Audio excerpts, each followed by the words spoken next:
मंदिरों के संरक्षण के हेतु है। सनातन बोर्ड का गठन हमारी संस्कृति के संरक्षण हेतु भी है। आज आप लोग देखेंगे या तो ओटीटी प्लेटफॉर्म हो या सेंसर बोर्ड के द्वारा पूरे देश में जिस तरह की फिल्में प्रकाशित की जा रही है, वैसे थिएटर का जमाना अब कहीं करीब खत्म हो गया और अब मोबाइल का जमाना आया है।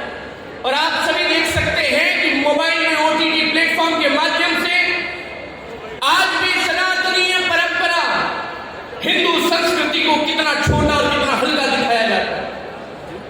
सभी चीजों पर सेंसर बोर्ड की नजर है, लेकिन सनातन संस्कृति की बात आती है तब बेशरम रंग की बात आती है, तब सिर्फ भगवा कपड़ा पहने हुए वो अभिनेत्री नृत्य करती हैं, तब हमारा सीना, हमारा मस्तिष्क जो है कचोटता है कि ऐसा इस देश में हो रहा है। सनातन संस्कृति की बात आती है तब आज पूरे देश में देखिए, चाहे मेवात की बात हो, मैं राजस्थान से आता हूं, मैं राजस्थान की हालत आप सभी को बताता हूं।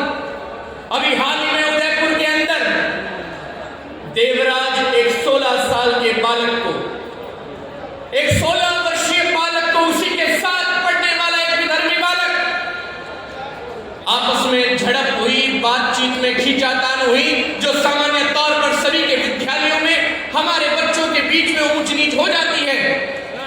लेकिन आज सभी संतों को बताना चाहता हूं, पूज्य शंकराचार्य मंच पर बैठे हैं, आदरणीय शंकराचार्य जी, भगवान के चरणों में ये निवेदन करना चाहता हूं, उस बालक को कहां चाकू घोंप करके मारना है और चाकू घोंपने के बाद में उस चाकू को किस तरह से घुमाना है, यह बिना प्रायोजित नहीं हो सकता, यह बिना किसी शिक्षा दीक्षा के नहीं हो सकता। एक तरफ वो बोर्ड है जो उनकी धार्मिक शिक्षा के नाम पर उन्हें हिंसा करना सिखा रहा है, और एक तरफ सनातन बोर्ड की मांग को लेकर हम अभी तक संघर्ष कर रहे हैं।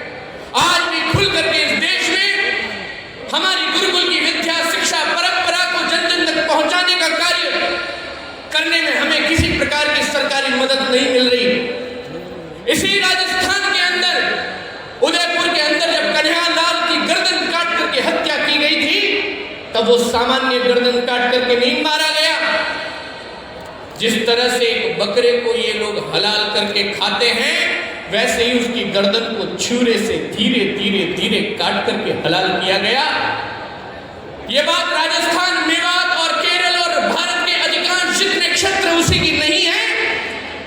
ये बात जब बांग्लादेश में घटित हुई और हम सभी लोगों ने अपनी आंखों से देखा था कि धर्म के आधार पर उनके सर काट करके उल्टे लटका दिए गए थे बांग्लादेश में। जिस इस्कॉन मंदिर के अंदर 3 साल पहले आपसी भाईचारा के नाम पर उन्हें भोजन कराया गया, लंगर में बिठाया गया, सबसे पहले जब धर्म की बात आई और वहां पर नाराए तकबीर लगा गया, तो सबसे पहले इस्कॉन का वह मंदिर जला गया। आप लोग कौन से सेक्युलरिज्म की बात करते हैं, कौन से आपसी भाईचारे की आप लोग बात करते हैं। मैं आज आप लोगों से आह्वान करता हूं, अब और कुछ करने की जरूरत नहीं है। सनातन बोर्ड का गठन हो, लेकिन उससे पहले आज यहां से एक संकल्प लिया जाए कि इन लोगों के साथ, इन विधर्मियों के साथ व्यापार और व्यवहार सदा के लिए बंद कर दिया जाए। व्यापार और व्यवहार बंद होते ही इनकी दुकानें अपने आप बंद हो जाएंगी। उसके बाद सनातन बोर्ड के गठन की भी मांग हम यहां से करते हैं। मैं आदरणीय मेरे भाई, मेरे भ्राता, मेरे आत्मीय देवकीनंदन ठाकुर जी को बहुत बहुत बधाई देता हूं। इतने बड़े हृदय वाले, इतनी हिम्मत वाले हर कोई नहीं होते। मैंने इस देश में कथा करने वाले भी बहुत वक्ता देखे हैं, लेकिन देवकीनंदन जी, इतना बड़ा कदम उठाने के लिए बहुत बड़ा सीना चाहिए, और मुझे आपके 56 इंच के सीने होने पर कोई संदेह नहीं है, कोई संदेह नहीं है।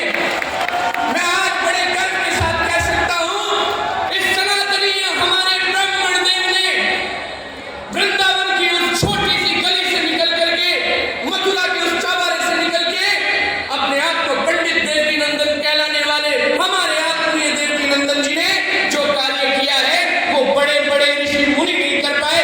आपको आने वाला समय याद रखेगा,